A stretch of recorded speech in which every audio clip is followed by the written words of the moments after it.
اللہ تبارک تعالیٰ قیامت کے دن کہتا جائے گا، حافظوں سے کہتا جائے گا کہ بابو قرآن پڑھتا جا، جنت کے درجے میں چڑھتا جا، قرآن پڑھتا جا اور جنت کے درجے میں چڑھتا جا، اور نہ پڑھ لے تو جوتا لات کھاتا جا۔ مطلب تو یہ ہوا کہ نہ پڑھے گا تو جوتا لات کھاتا جا۔ تو کہنے کا مطلب یہ ہے کہ آپ نے بچوں کو جو حفظ کرایا ہے یہ کیوں؟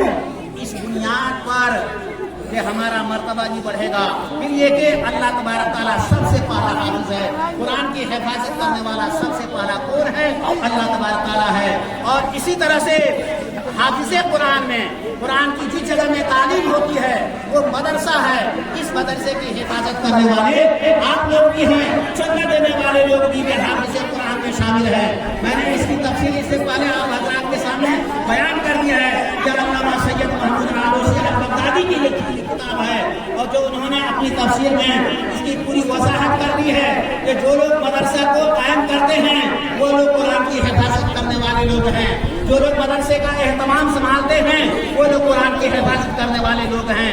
اسی طرح سے جو لوگ مدرسے میں پڑھاتے لکھاتے ہیں وہ قرآن کی حفاظت کرنے والے لوگ ہیں، جو مدرسے کی خاطر زمین لیتے ہیں وہ قرآن کی حفاظت کرنے والے لوگ ہیں، اور اسی طرح سے جو لوگ مدرسے میں چندہ دیتے ہیں وہ قرآن کی حفاظت کرنے والے لوگ ہیں، جو مدرسے کی رکنیت کو قبول کرتے ہیں وہ قرآن کی حفاظت کرنے والے لوگ ہیں۔ آپ نے معمولی بات سمجھا، یہ کتنی قیمتی بات ہے۔ انگریز کا جب دور آیا، بڑے صغیر میں جب انگریز کا دور آیا تو اس وقت میں انگریز نے کیا کرنا چاہا؟ قرآن کو مٹانا شروع کر دیا تھا، قرآن کو جلانا شروع کر دیا تھا۔ ایک عالم دین حضرت مولانا باقر صاحب 3 بچے کو لیے اور پہنچ گئے اور کہتے ہیں اے بے وقوف، اے بے وقوف، ارے قرآن کو جلاتے ہو، دیکھو ان بچوں سے کہو پڑھنے کے لیے، یہ بچہ پڑھے گا۔ کہا گیا، انہوں نے فوراً سنا دیا، دوسرے کو کہا فوراً سنا دیا، تیسرے کو کہا فوراً سنا دیا، کہا کہ یہ 3 ہیں، 3 لاکھ ان کے جیسے 3 لاکھ موجود ہیں، تم کیا قرآن کو جلاؤ گے؟ تم کیا قرآن کو جلاؤ گے؟ یہ قرآن کی حفاظت کرنے والی جماعت ہے۔ یہ جماعت جو ابھی آپ کے سامنے میں ایک جماعت بن کر کے نکلی ہے، یہ قرآن کی حفاظت کرنے والی جماعت ہے۔ ان کی ایک عجیب شان ہے اور ان کا ایک بہت بڑا مقام ہے اور بہت بڑا مرتبہ ہے۔ بہرحال کہنے کا مطلب یہ ہے، بہرحال دعا کی طرف۔ اب مولانا کی ایک بات کی جانب میں اشارہ کرنا چاہ رہا ہوں، تعلیم کے تعلق سے بس 2 منٹ کی بات۔ اس سے پہلے میں نے کبھی کسی موقع پر بتایا ہے، اللہ تبارک تعالیٰ قرآن کریم میں فرما رہا ہے کہ ربنا آتنا، یہ قرآن کریم کی آیت ہے، ربنا انا اطعنا سادتنا وکبراءنا، کہ اللہ تبارک تعالیٰ کے یہاں بچہ جب آپ کا پہنچے گا تو یہ کہے گا، یا اللہ میں نے اپنے ماں باپ کی بات کو مانا، یا اللہ میں نے اپنے ماں باپ کی بات کو مانا، اور مانا تو کیا کیا؟ انہوں نے اسکول میں ڈال دیا، انہوں نے ڈاکٹر بنا دیا، انہوں نے PhD بنا دیا، انہوں نے پائلٹ بنا دیا، انہوں نے ہم کو کچھ سے کچھ بنا دیا، لیکن دین کی تعلیم نہیں دیا، مدرسے میں نہیں بھیجا، قرآن کی تعلیم نہیں دیا، دین کی تعلیم نہیں دیا۔ لہذا یا اللہ انہم ضعفین من العذاب، ان پر آج ڈبل عذاب نازل فرما، ان کے اوپر ڈبل عذاب نازل فرما۔ تو بتائیے قیامت کے دن آپ کی اولاد آپ کے خلاف دائر کرے گی، کیس دائر کرے گی، اور ان کا دعویٰ، ان کا کیس کرنا مانا جائے گا۔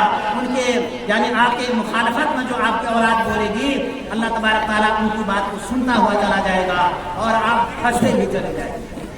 آپ نے دین کی بات کو معمولی سمجھ لیا، آپ نے اپنے بچوں کو دی، اس لیے تو اللہ کے رسول صلی اللہ علیہ وسلم ارشاد فرماتے ہیں کہ طلب العلم فریضۃ علی کل مسلم، مسلمہ کا لفظ جو ہے یہ صحیح نہیں ہے۔ حضرت مولانا سید احمد پالنپوری نے یہ لکھا ہے المعی کے اندر، یہ موضوع روایت ہے، لہذا علماء کرام کو طلب العلم فریضۃ علی کل مسلم و مسلمہ نہیں کہنا چاہیے۔ بہرحال مسلمان تک کہا جا سکتا ہے، یہ حدیث میں ہے۔ بہرحال اور اس کی ایک سند ہے، اس سند کی طرف مجھے جانا نہیں ہے، کہنا یہ ہے کہ یہاں علم دین کا حاصل کرنا جس طرح سے مرد کے اوپر ضروری ہے اسی طرح سے عورت کے اوپر بھی ضروری ہے۔ بھائیوں آخر میں ایک بات سمجھ لیجئے، اور وہ یہ ہے کہ قرآن کی حفاظت کرنا آپ چاہتے ہیں، آپ یہ چاہتے ہیں کہ قرآن کی حفاظت کرنے والی جماعت میں ہمارا شمار ہو جائے، تو آپ بچوں کو مدرسہ بھیجیں۔ اگر آپ بچہ کو مدرسہ میں بھیجتے ہیں، اگر یہ بچہ 2 حرف پڑھ لیتا ہے تو قیامت کے دن آپ کا نام روشن ہوگا، آپ جنت میں جانے کے حقدار ہو جائیں گے اور آپ کے گناہ مٹا دیے جائیں گے۔ بہرحال یہ چند باتیں ہیں جو اس وقت میں نے آپ کے سامنے کہی ہیں، تفصیلات تو اور بھی تھیں، اور بھی یہ لوگوں نے کیا کیا اس کے اوپر کام کیا ہے۔ میں نے آپ کو کبھی کسی بتایا ہے کہ یہ قرآن کی تفسیر لکھنے والے ایک عالم دین ایک عالم ہیں جن کا نام ہے ابو یوسف عبدالسلام بن محمد، جنہوں نے ایک تفسیر لکھی ہے، تفسیر الہدایت، 700 جلدوں میں ہے، 700 جلدوں میں۔ دیکھیے کیسی حکمت لکھی ہے، 700 جلدوں میں تفسیر الہدایت ہے، اور پورے سورہ فاتحہ کی تفسیر 7 جلد کے اندر کیا ہے۔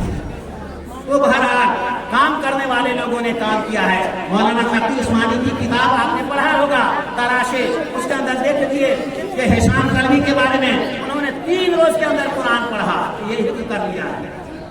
اور حال ہی میں ایک ندوہ سے ایک طالب علم یہ فارغ ہوا ہے، انہوں نے 49 دن کے اندر قرآن کو حفظ مکمل کیا ہے۔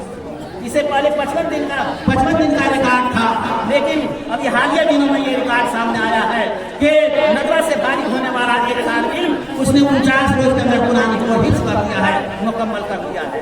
3 دن کے اندر قرآن کا حفظ کرنا، مہینہ دن کے اندر قرآن کا حفظ کرنا، یہ سب دراصل کیوں ہے؟ اس لیے ہے قرآن اور زبور کے اندر یہ لکھا ہوا ہے کہ میں نے امت محمدیہ کے لوگوں کے حافظہ کو کبھی اس لیے کیا ہے کہ مجھ کو قرآن کی حفاظت کروانا ہے، قرآن کی حفاظت کروانا مقصود ہے، اس لیے حافظہ ہم اور آپ کا تھگڑا ہے۔